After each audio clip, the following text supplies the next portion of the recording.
The world is changed. Much that once was is lost, for none now live who remember it. History became legend. Legend became myth. And some things that should not have been forgotten were lost.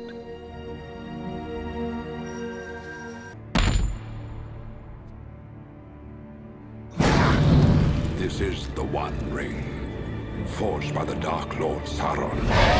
He needs only this ring to cover all the lands of darkness. What must I do? The ring must be taken deep into Mordor and cast back into the fires of Mount Doom. Sauron's forces are already moving. Come on, Frodo! They will find the ring and kill me. We're coming too! Mr. Frodo's not going anywhere without me. You will face the evil, and you will defeat it.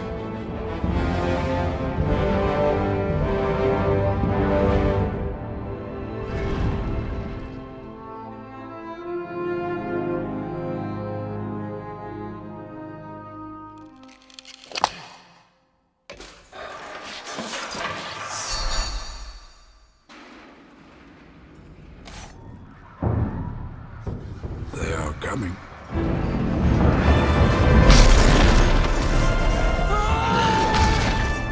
We must turn back!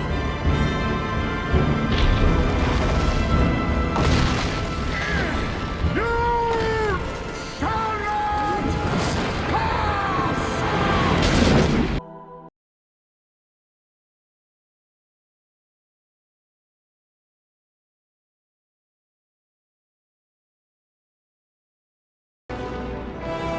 Let's face it, Mr. Frodo. We're lost. We're not alone.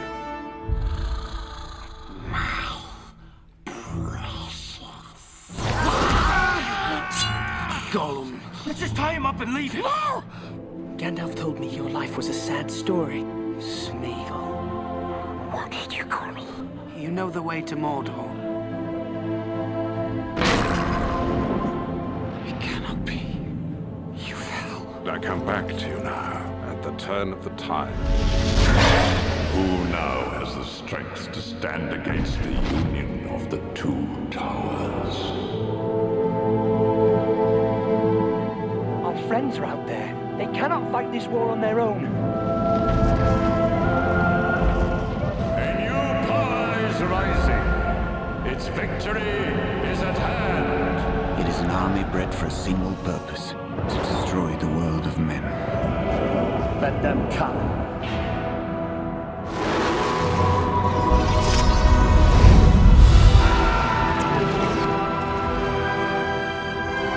Where is she? The woman who gave you that jewel? It's the ring. Frodo! It's taking hold of you. There is nothing for you here, only death.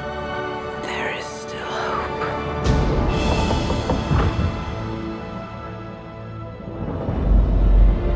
The enemy will never let Aragorn come to the throne of Gondor. It is time.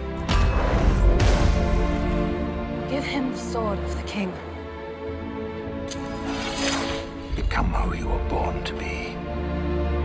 Every day, Frodo moves closer to Mordor. How do we know Frodo is alive? What does your heart tell you? Come, Master. Come to Smeagol. All you have to decide is what to do with the time that is given to you. This is your test. Every path you have trod through wilderness, through war, Whatever happens, stay with me. has led to this road. We cannot achieve victory through strength of arms. Not for ourselves, but we can give Frodo a chance. You come to it at last.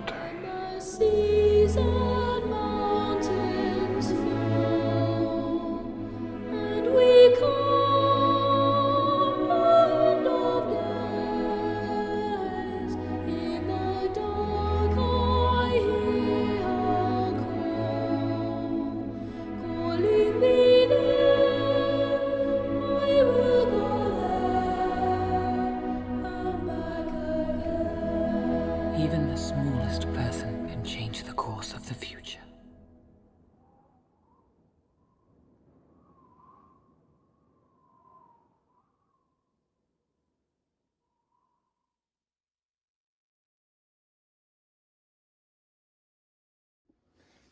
Hey guys, we just got done with the Lord of the Rings extended edition, and man, all finally done with the movies. All 6 movies. We're crazy people. Yep, and I mean, obviously, it's one of my favorites, especially the part when there's a will. There is a way. Oh, wait a minute, that's a different one, isn't it? Yeah, and there's a whip. Yeah. Oh, yeah. Oh, it's a whip. A whip. And that's the Return of the King animated. Yeah, with Rankin Bass. They just went right to Return of the King after Hobbit. Yeah, but okay. All joking aside, the Peter Jackson one, then coming off of Hobbit, it felt complete. If you ask me, and I'm not saying it didn't feel incomplete without Hobbit. But yeah, just like it feels having even the Hobbit more there. complete. It just feels like a full tale. But look, I still. As much as I find the Hobbit movies like... no, this is perfection. Yeah, Lord of the Rings movies, I still absolutely love them. But I would say the one thing they both have in common, the extended editions were the best. Oh, yeah. I mean, some moments there were like, maybe you didn't need it, but for the most part, they really... Like, no, they really needed it. It was like one of those cases where if you love the books, and if you know so much about the books, you need it. Now, again, there was stuff that he trimmed and they reworked, but I'd say a lot of them were improvements. Oh, yeah. I think... Here's the thing, I think with the books, because I've actually, before I came here, I actually was finishing up Return of the King, and the thing I realized, like, don't get me wrong, Tolkien stuff is good, but I think... He makes a lot of people jackasses. That's right, he does, especially Gandalf, because Gandalf feels a lot more, like, warm and friendly in the movie. Well, Ian McKellen. I mean, it's Ian McKellen. Well, yeah, that's... Whereas I think the animated version was much closer to a, he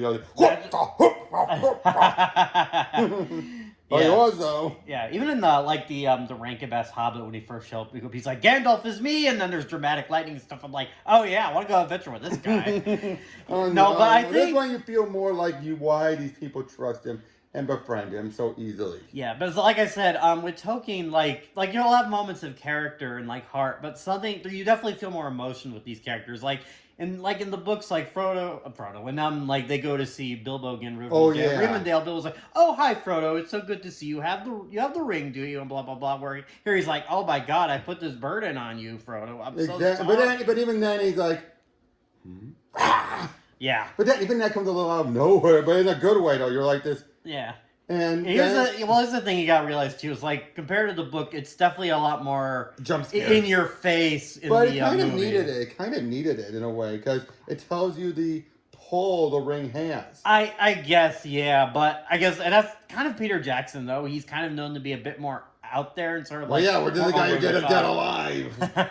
Ain't that the truth? But I would say that one of the things he did improve was Boromir. Oh, yeah. Because from what I understand, Tolkien hated Boromir. And it shows, especially whenever you have that line of the throne was given to lesser men. Yeah, yeah. And I feel like the only one he seemed to care about was Faramir. I know, that's funny. Because he's the one who was pushed aside and obviously didn't want it, but he just wanted his father's approval. So I guess in Tolkien's mind, he's not the one who desired it. No, I'm pretty sure he desired it, Tolkien, but Boromir, in the book, it was like, he was bad and never asked for like forgiveness or anything. Like, nope, he just.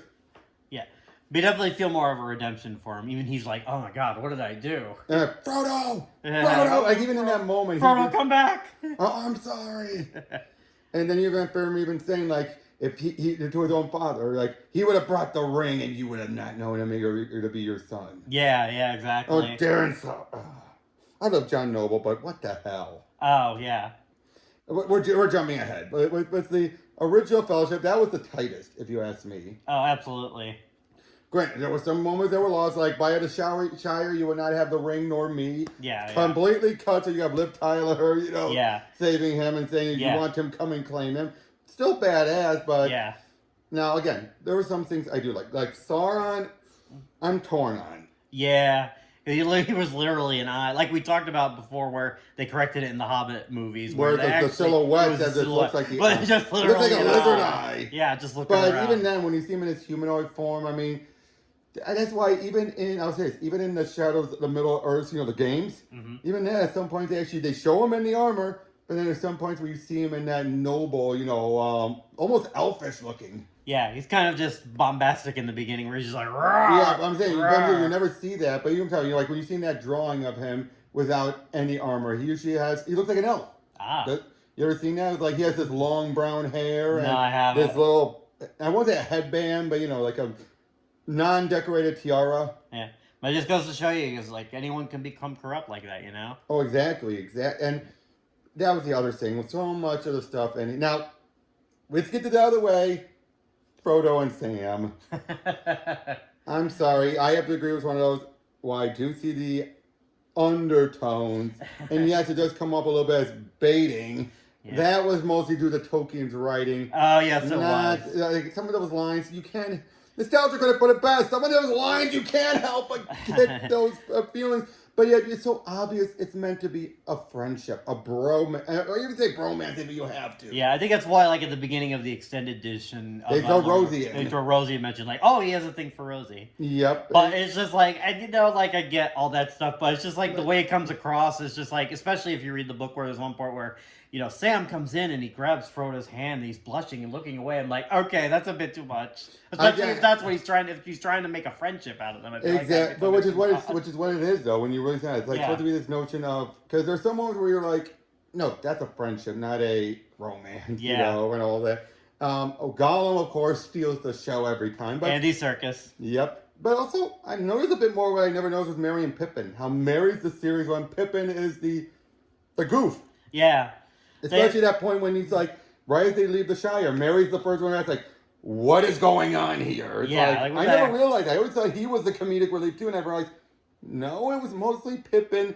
Merry had less comedic moments. I know, and I feel like during the movies they sort of grow. Even though they still have their, like, comedic moments, just so their quirkiness, but they still kind of come into their own as well. I will say this, Gimli was not as dumb as I thought. Those moments were pretty recognizable, but not as many as I thought. But Legolas, though. Legolas, oh boy. Oh, God, Mr. Perfect. Of course. She's like, so perfect that they put him in Hobbit. Of course. That still counts as one. But seriously, so perfect they put him in the Hobbit when he wasn't supposed to be in there. It's funny because in the commentaries, like, you're Orlando Bloom. He sounds like a really funny guy. Oh, he is. Look how he was in the Pirates. Yeah, of course. But it's like your Legolas is like, I'm awesome. Shoot arrows here, shoot arrows there. Take that whole creature. I know, but it's like, but again, that would have been fine if these were shot separately. But the fact there was this one giant shoot, and so they made that decision partway through, you're like... Yeah, what the heck? I mean, now, granted... they were done shooting by the time before they released the first one, so yeah. Oh, Christopher Lee as Saruman. Of course. Really good, but not as much a focus as I ever thought he had. I kept thinking he had a lot more. I will say this, at least compared to the book where he's just kind of mentioned and then like, the book ending is a bit different. Oh yeah, it is. He tries to take over the Shire at the end. I think it worked out for the best. And from what I understood, Christopher Lee actually told Jackson, because he's actually been in war, what stabs would be like. So so he doesn't scream, he just goes, it was like that. A Brad Dourif, of course. Yeah, Brit Bard, but great. I did not realize how much I really liked Theoden. Oh, yeah? The horse rider. Yeah. King of Rodan. I did not realize how much I liked him, because seriously, he felt like a king, like a proper king you would see in medieval time. Fair, just, or at least the idealized king, I should more say. What you imagine King Arthur to be. He didn't look like Arthur. Yeah, the beard and the hair. Yep, and everything. But his attitude, how he was so prim. How he's willing to leave his niece in charge. Yeah. Now, granted, she ran off the fight with them. Yeah, of course. But I ended up helping. But even in his last moments, he was still proud of her. Yeah. It's like, normally anyone else would be like, ugh. Yeah, but no, it's like, he definitely seemed cool. Yeah, I definitely. But I also love, I think what's part of the charm of the original Lord of the Rings movies, too, is there's a lot of, like, silly moments, too, that just kind of add to it. Like, we were talking about, we were talking about when Saruman and Gandalf were fighting, and he's... Oh, yeah, woo, they get knock each other I know. And then he's making... Not even the spinning part, he's like... I know. It's just like this... Almost epic fight, just like pushing the old man down. Yeah, I know. Then, of course, you have the great stuff, like the Mines of Moria, which, now that we went through Hobbit, knowing what happened to Balin is just... I know. I really liked him. I did, too, and especially when they made him older in the movie. It's like... Yeah. He's just like... Ugh. Yeah, absolutely. And again, just so much of this worked so well. But like I said, with Gollum, it just Andy Serkis' performance. But funny thing is, though, looking at it now, if you look, there were some moments where I'm like, oh yeah, in front of a green screen, especially when you had like Merry and Pippin up on Treebeard and they're up in the sky. Well, it's like late '90s, early 2000s movie. But I think, but some of the ones where you saw Schmiegel, on Gollum at night in front of you, you're just like, oh yeah, stuff like that hasn't aged, especially when you go from The Hobbit to this, and you're like, wow, the effects are so much better now. Oh yeah, exactly. But even The Hobbit had a few moments. Oh yeah. I still remember when they first left. There was that moment where I'm like, oh, you could so tell that Ian McKellen was not there. Yeah. And I don't mean just in his performance. I mean in how it's shot. Because you're looking at Martin Freeman and you see him perfectly, captured. It's the whole when you have stop motion, the perfect capture. Yeah, exactly. I know not that was perfect, but but it's like the double focus. Well, I guess to put it another way, it's like it's come a long way since the original Lord of the Rings. Oh yeah. Stuff. But even then, though, they still hold up for the most part. Like they do. 99% of it still holds up. What's the name of the city in Gondor? Mia Theris, yeah, because that is still beautiful. But you can tell the map painting, though. Yeah, but that's only because of the surrounding area. Yeah, but still, it looks like that could just be a work of art on itself. Oh, exactly. Then we see it get smashed, and the Uruks and everything. That's the funny thing. Everybody's saying orcs. Not that many orcs in this. I know. There were more in The Hobbit than they were in this, and this was the Uruks. Yeah, I know. It's just a lot. I feel like because go on for hours, especially coming from just reading the books. Like I think Peter Jackson did a good job of capturing better than anyone, better than what Amazon's gonna do. Yeah, I've heard stuff about even then. Like actors have been leaving the project. I'm like, I don't know. You don't really need. Yeah, but when they're starting to act like you're gonna do better than Tolkien because we're gonna actually add the progressivism to it. It's like, isn't that what kind of shot Y the Last Man in the foot? Yeah, but I think with Peter Jackson too, because there are definitely things he did I felt needed updating too. But he did it in a way that was like respectful and made sense. Oh yeah. Again, especially with the emotions behind it, because you really feel more bad for the characters. Like I said, Boromir and all that, you feel bad for that. You more understand Aragorn, which I understand him being more the ranger, less the king, but it makes sense. He was a ranger who was refusing to be a king, which made him much better than Sauron. Yeah. From because he got on wanting it. He wanted it, where of course Aragorn didn't want it. That's exactly it. It's one of those cases where you must embrace it. If those who refuse power are usually the best ones to hold it. Yeah, because eventually that's the problem. That was the problem with the Denethor. You remember they were the stewards, and yet they wanted that power. They weren't those who didn't want the power. Like, I shall hold on to it till you are back. No, they're like, perfect. That's why they made the joke in The Hobbit where it's like, oh, let's take the Arkenstone to Denethor's father.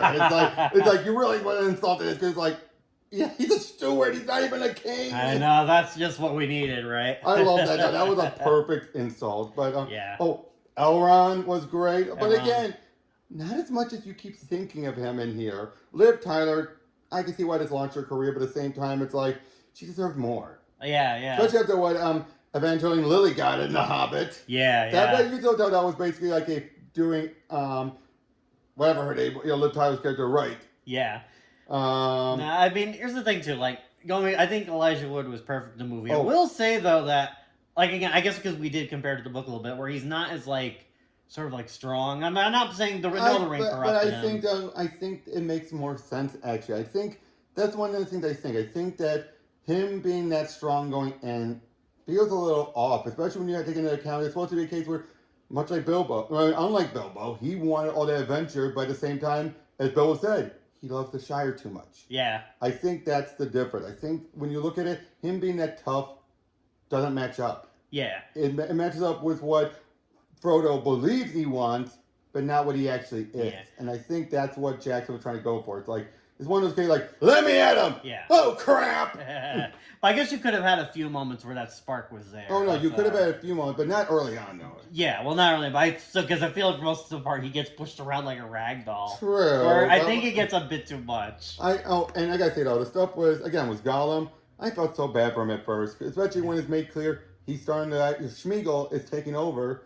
And then everything just fell apart, and then he refused to even believe it. It's like crazy to think like that role probably just and like look at Andy Serkis now. He's gonna be Alfred in the new Batman movie. Yep, and he directed Venom. He directed. By the way, Venom's good. Don't listen to what the critics say. It's a good movie. I don't know if you saw my review of it. I gave it a 7 out of 10, but even I had my issues. There are plenty of issues with the movie, but it's supposed to be fun. Yeah, but we're not. This is not the Venom review. Yeah. But again, overall though, this was a masterpiece. The reason why people say it's a Star Wars for this generation. It really was. That's why I feel like you can't do any more remakes of it because this was made by someone who clearly loved what Tolkien did. Like you could feel like it was like the words that come out of their mouth is so even all the additional sequences or the reworks still felt Tolkien. Yeah, they did. Now again, some of the stuff like the eye of Sauron, you're just like, why does it look like a lizard eye? It's because of the reason he's so inhumane, human. All I gotta say, the Witch King loved it in this, especially when you destroy Gandalf's staff. And I was just boom. You're just like, I was wondering what happened to that thing. Yeah. And this is like kind of the one time I almost. Because I don't know if I prefer the books or the movies, because I feel like the movies do stuff better than the books not. Because the thing with the Tolkien books is I feel like he spends too long with It's of its time, too. Yeah, it's of its time as well, where the thing is the characters explain for far too long about what's going on. I am Boromir, son of this. Yes, I know. See, there's a place abandoned. That is where the disgruntled Denny's employee used to work. And blah, blah, blah. See, it just goes on and on. Where they did that here, but they kind of just went to the point of what was important. And I think saying it makes it go faster than the long speech, because you can still trim out, like, you don't give them their full name, you get the brief name and all of that. Yeah, because they kind of did that in the Batchkey version too, like where Frodo gives a speak, he's like, "Oh, Sam, friends, just to get there." And like when we're there, and the moment the ring has been dropped, and we're still there, just to get there. And here's just like, just the look. And then later on, I don't think there is no coming back, Mr. Frodo. Yeah, I mean that's all you needed. Because I think the fact that you had Sam say that later on made it clear, more so than having to be, you have to spell it out. Now, of course, best Sam here, not of course. Yeah. I know that was a weird choice in the Batchkey version. Well, mostly because they made Pippin and Merry, so you can't do this and go off without a word. I know it's funny too because like they're off on their own thing where Sam is the one who's with Frodo, so that's the character you want to put the most focus on and make him very important. But they just make him he's tired and he needs a rest. Like the critic said, "My God, what they do to you, Sam? It's almost as bad as what they did to Simon Belmont and Captain N." Oh God! Oh, I know. I know. Fire my whip. Yeah, there's just like you have to definitely get a chair, get like a comfy couch, get a pillow, popcorn, drink, because obviously these are long movies. Yeah, but I will say this though, looking over all the action, I actually prefer the battle in Gondor better than Battle of Helm's Deep. Helm's Deep was great on its own for just the action alone, but for the overall impact and feeling, Gondor had it, and it's clearly what the Battle of the Five Armies wanted to recapture, but didn't. Yeah, because the final battle in Return of the King, it was half the movie. Yeah, it did its thing, and then it went off, and then it focused on. Here, though, it was like a good quarter of the movie. Yeah, it came in, did its thing, and then the characters had to regroup to take care of Sauron. Exactly. And I do like some of those things though, in extended, like you have Aragorn grabbing it, and you realize he's tricking Sauron to think he has the ring. Yeah, that's right. It was very clever. Because they had it with the ring hand on top of it. So for a moment think like, why else do you think he went from the defense to the offense? Yeah. Because he thought he has it. Yeah. Because I think that's why those movies are, in the books and the movies are kind of like so classic and stuff, because it kind of went against like the typical norms you expect in fantasy. It's like, oh, big hero goes on quests. Hero, go kill. Yeah, just kill the bad guy, save the princess. And now the biggest thing is, and they don't make it clear here, but it has been said before in one of the Untold Tales, it was Sauron that had Gollum released. Yeah, I didn't know that. Why? Because he knew he would eventually find the ring, but then knowing how it ends, it bit him in the ass big time. Yeah. And I felt so bad for Gollum in the end. I know. Again, I think Gollum was fascinating in the books, but here he just like well, especially playing up on the split personality. Yeah, big time. Because for a moment you wouldn't even tell it's the same person. They're just Nobody likes you. I'm not listening. Now that was the most obvious. That was the most obvious. But and then at the end of it. But then the next one, it's hard to tell, especially now that you know that Smeagol's agreeing with Gollum. Yeah, I know. And it's still one of the most interesting characters. One thing I say, I am not a fan though that when he was, before he was corrupted, that was still his voice. I wish. I know that was weird. It was like, it's my birthday. I'm like, okay, couldn't his voice be a little deeper, just a little bit, not too much deeper? But why would anyone want to be around this guy? That's like, hello, I need to bring you your mail. I know, but shut the door. No, it wasn't. Again, no, it wasn't as. But it was like, it's birthday. Yeah, was that Andy Serkis? Yeah, okay, it was Andy Serkis. That was still him doing that, but yeah, it was like, it's my birthday. It's like, no, maybe like, because it's my birthday. That would have been more better, like that. It's my birthday. You could still get that creepiness, but have it be a little deeper, and then have it be that like. Because if that'd be something that would affect him over time, like that would make sense. Which happened to him physically, of course. And we gotta stay with Bilbo. Ian Holm was great as well. Yeah. For what little we had of him in here. Yeah. It was great. Because remember, he was the original Frodo in the audio. Oh, I didn't know that. Yeah, that was part of the reason why. They wanted him involved. Because he was the original Frodo, so like, let's have him as Bilbo. Yeah. Oh, they didn't know that. He was too old to do it all. Yeah. Although I gotta say this, the whole, you haven't aged a day. Different actor. Kind of loses it. It was fine in the first movie because you saw the flashback. It was still Ian Holm. Yeah. But now that you know it's he had like a different hair on those. I know, but still though, but face wise. Yeah. But now that we see it as Martin Freeman, you're like, yeah, you sure, Gandalf? What? Gandalf? You need glasses, Gandalf? But again, overall, fantastic trilogy. Yeah. There's just I don't know. There's like I said, it's like it has the good serious moments, but the goofy moments too. That's something about it just makes it sort of like it's kind of its own world. People think there are no dwarven women; they just sprout up on the ground. Yeah, but like you said, it's like the original Star Wars movies. They just have this charm to them. But a bit more serious than the Star Wars movies. Let's be honest. Yeah, of course. But again, thank you all guys for watching, and I'll catch you later. All right, bye.